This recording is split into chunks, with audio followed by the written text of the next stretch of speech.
Good evening, ladies and gentlemen. This is the last session, and it is rightly called feedback session. So we have seen last 2 days, yesterday and today, very fruitful discussions, and this is the interest in this program, that we can see so many delegates after brainstorming session throughout the day and yesterday. They are still active and actively participating in the deliberations. So I really congratulate Anti-Corruption Academy and Indian Institute of Public Administration and all the sponsors, CII, State Bank of India and others, for successfully organizing this 2-day event. We have learned a lot about various kinds of frauds, bank frauds, and how to enhance these skills. We had the advantage of many experts on the subjects who could give really some very good tips, and deliberations took place. And the most important thing is the case studies, because otherwise the conferences and seminars and these kind of things become very boring. But because of case studies, and everybody was engrossed in discussions when case studies were presented, it was really very useful. So now the main objective of this session is to seek your comments about this 2-day event, and also how to get things done, how to improve the things in other conferences, in other activities of Anti-Corruption Academy, and your feedback about various sessions which took place during the last 2 days, that how you were benefited by this and how you contributed, and what else can be done to carry it forward. Can I? Yes, sir. So we will request you kindly, sir, to make your comments. Well, thank you. Let's see. Can you hear me? No, can you hear me in the back? Okay. I'm a former instructor, and I always like to walk around. Okay. In the auditing world for 30 years, I issued, or I was part of, hundreds of audit reports with thousands of recommendations. And it became abundantly clear that there was a better way of going about stopping problems. I was always riding the last train, last boxcar on the train instead of in the engine. We had a caboose in the States. I don't know if you have that here. Little red car, last one where the train people sleep. Because I was looking at historical data, and if I went back 3 years later after doing an audit and issuing 15 recommendations, the problem was still there, or it was worse than it was in the first place. So I decided that I would dedicate the rest of my career into fixing it up front. Not trying to lock the barn door after the horse had already been stolen, but get there to the barn door and locking it while the horse was still there. So I started practicing in my audit office, and also in my other career that I had. Something in continuous process improvement called Lean Six Sigma. And I'm going to refer to Lean Six Sigma. How many of you have heard that phrase? I want to give you an example. There's zillions of tools to improve internal controls in Lean Six Sigma. I was teaching a audit group up in Iraq on the medical supply distribution. I had a doctor from the States that was helping me teach it. And after going over how to perform risk assessments, one of their senior auditors jumped up and said, "Mr. Carell," through the interpreters, Why is there a shortage of cancer drugs in Iraq? And using Lean Six Sigma techniques of brainstorming, Pareto's rules of 80-20, Ishikawa diagrams, affinity diagrams, we came up with 32 causes of shortage of cancer drugs, and we selected 4 of them through a statistical method as being the most likely cause. And come to find out, 2 of the 4 had great results. They had found that through fraud in the procurement phase, that individuals were buying limited life shelf. They're buying drugs that the shelf life was almost complete. They also found that some of the doctors were scribing in their job as a public doctor cancer drugs, but were in fact taking them into private practice. Okay,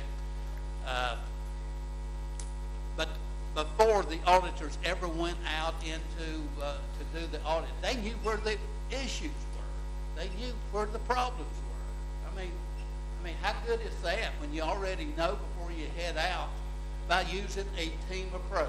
And Lean Six Sigma is all about teams. It's not about one individual. It's about putting subject matter experts together.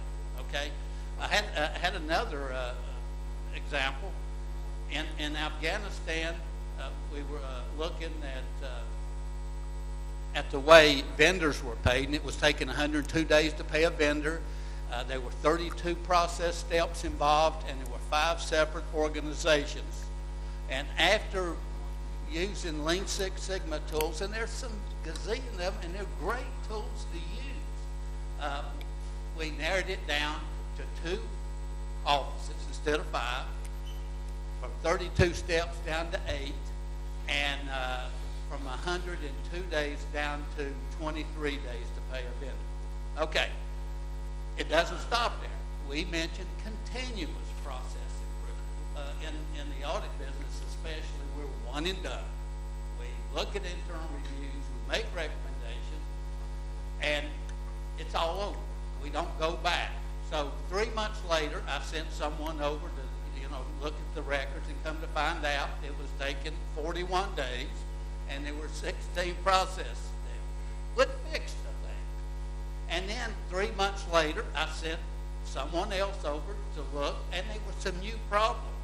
You don't get this in continuous process improvement. I wouldn't have found the issue would have still been there. Folks, in 180 countries, there's companies using Lean Six Sigma. 86 or 87 of the top 100 companies in the world use Lean Six Sigma. 95 countries, approximately, are using Lean Six Sigma. My feelings is I have gone, what's those little red things that people drive around in red and green, what are those called? Little taxi things. That's where I was when I was an auditor. When I applied to Lean Six Sigma, automatically I'm now a big Mercedes. That's the difference on this thing. Every organization needs trained people in Lean Six Sigma. Not only trained, but certified, and throw those people out and make them do the work. I've been training people. I've trained them in, I've trained Iraqis. Their audit organization's been around since 1927.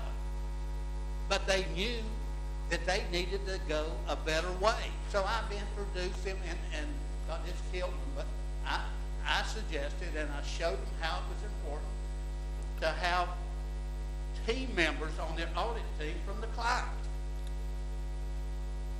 Those people know, they know the system better than anyone else, plus it makes them stakeholders. And so if you have a recommendation, they're going to accept it. They've been part of it.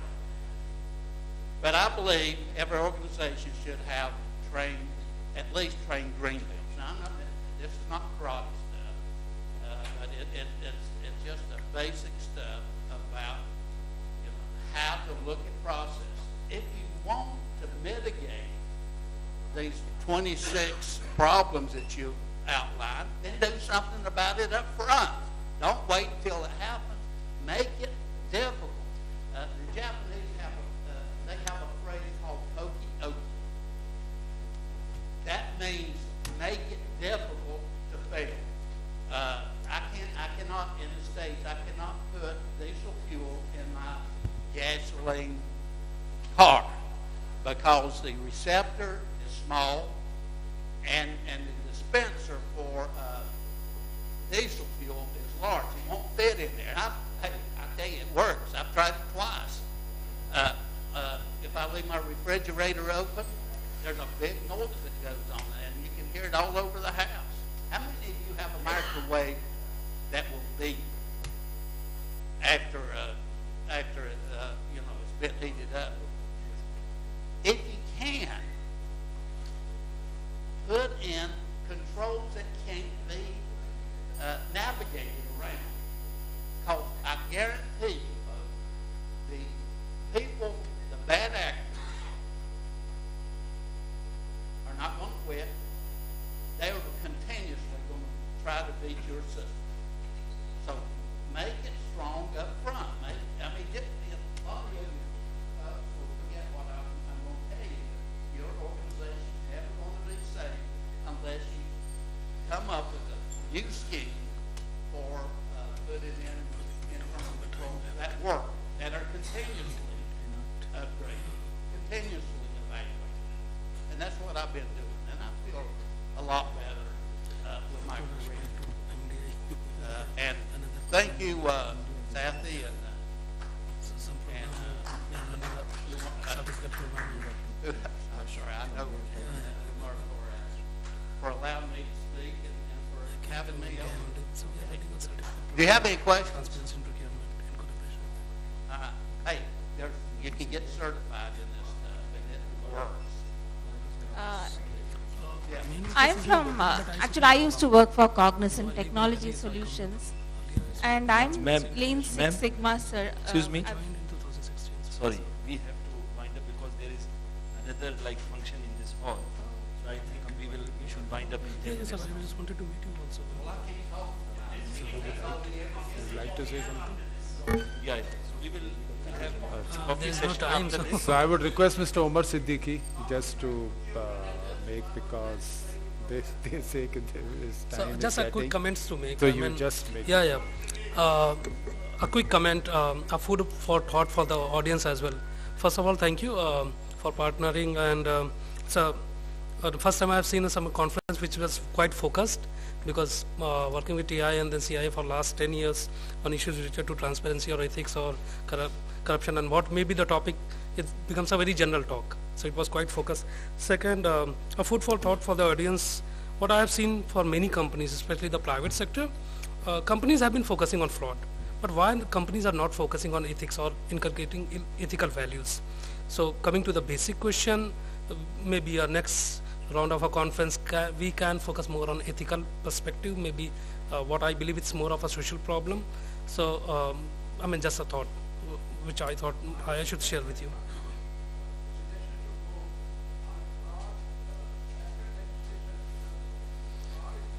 मैं आपसे सोच भी रहा था मिलने को, just share with you.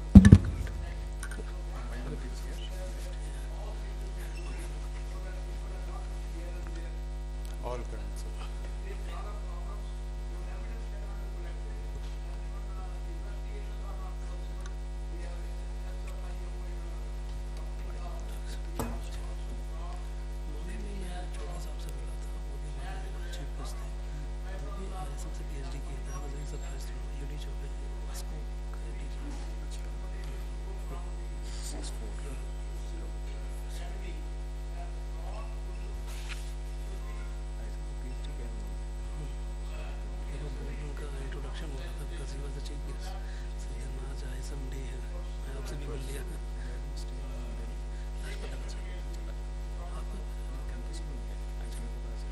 मैं बहुत पहले आया था IBM Thank you, friends. Thank you for coming and attending the conference for the last 2 days.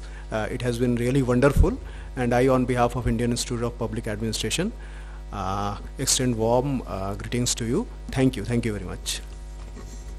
So I would now request Mr. Umar Siddiqui, President Anti-Corruption Academy, to just make the final remarks, and then we'll conclude the 2 days proceedings.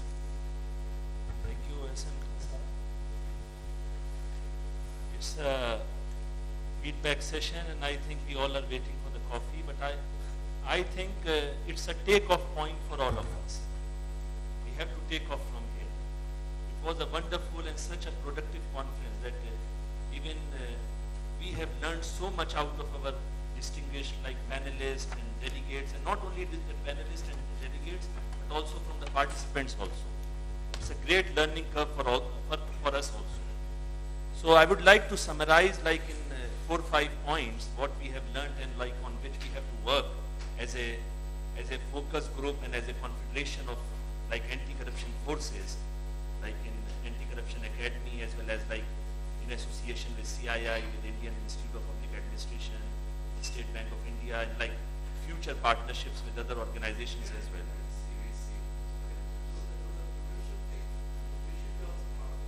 Yes.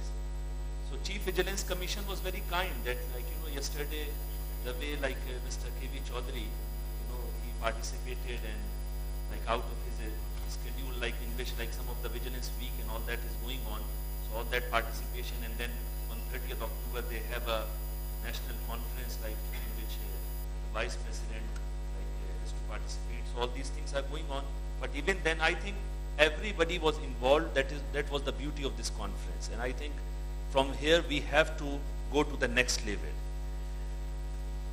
What I have made out of this conference, that we need to work on 4 pillars of the financial sector.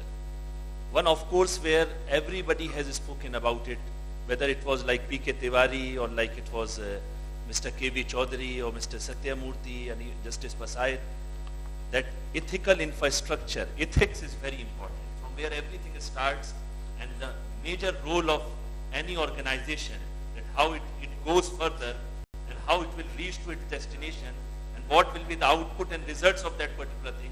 I think ethics is a very important part. So we all have to concentrate on that part. That is one thing. Another thing, of course, is skills, which is the the core area where this conference has been organized. That from time to time we need to enhance ourselves. It's a very important thing. Whether it is learning from each other, whether it is from the training part, whether it is sharing of the knowledge, getting the best of the net, one of our learned friend, he mentioned about a Singapore structure, that the way it is happening there, we should learn from them. We should not think that we are the best in the world and we don't need to upgrade ourselves. That is also a big problem with our system and all that. We think that we know everything. It should not be like this. So there has to be an urge of learning. We need to learn a lot. Skill development basically can only get its shape when we have an urge to learn something out of it. So I think second should be the skill enhancement. Third role, where again he has mentioned a very prominent role, that the role of the technology and the IT skills. That is also a very important thing which we need to bring. Though IT revolution has come in India, everybody is talking about iPad and Apple and everything, but it's still, the real positioning of IT in the banking sector, in the financial sector, that is a very important part. It's not only about Paytm and all those things, but the real use of that thing is required at this junction. And then the last is the, second last I should say, the policies in which Anti-Corruption Academy is going to give suggestions out of all the conference which we had in the future also, to the government, to the public sector bank, and even the private sector, that what are the loopholes in the policies, or where are the areas where people the government or the public sector is not able to concentrate fully, or what are the lacunas and all that, so there we can focus as a whole. And overall, a political will, a personal will, as I mentioned earlier also, an urge has to be there that we have to take our India as a developed nation. My very dear friend Mr. S.M. Khan, he has just written a book on former President Dr. APJ Abdul Kalam, and ACA has adopted like its pledge as APJ Abdul Kalam's pledge only. And in that, like, he has mentioned that how he had a dream of developed India by 2020. So I think we should not miss that deadline. We should proceed further towards that. And with these notes, like, I would like to thank all of you, particularly like CII, Indian Institute of Public Administration, State Bank of India, Azizi Bank, all the banks here, like from RBL, other like dignitaries, like chartered accountants, company secretaries. And I would like to thank my dearest friend and my honorary CEO and my colleague, Mr. S. Sathyamoorthy, that he has designed and structured such a beautiful conference. And, words fail me as a rule when I define Satya sir's contribution for this entire conference. I think 2 days are not enough, and next time we will have some more days for this conference. I would like to thank all my team members like Rishabh, Aanchal, Nikita, Harun Bhai, RP Agarwal Saab, Zahid, Rajesh Paswan, Vasudevan Saab. All these boys, they have worked 24 hours. The last 2-3 days before the conference, we were in the office up to 3 o'clock, 4 o'clock in the morning. And I think I don't have words how to thank all of them in this regard. Ladies and gentlemen, without your support, without your future suggestions, we can't proceed further in this regard. We are very weak. We need your support in this regard. I am not here to challenge anything. We need you at each and every level of our life, of our growth. Thanks a lot. Thank you. Yes, IIC also. Definitely, this is our permanent place for the for all our functions and conferences. And thanks a lot. Thank you. Thanks a lot, ladies and gentlemen. Look forward to see you again under the banner of Anti-Corruption Academy.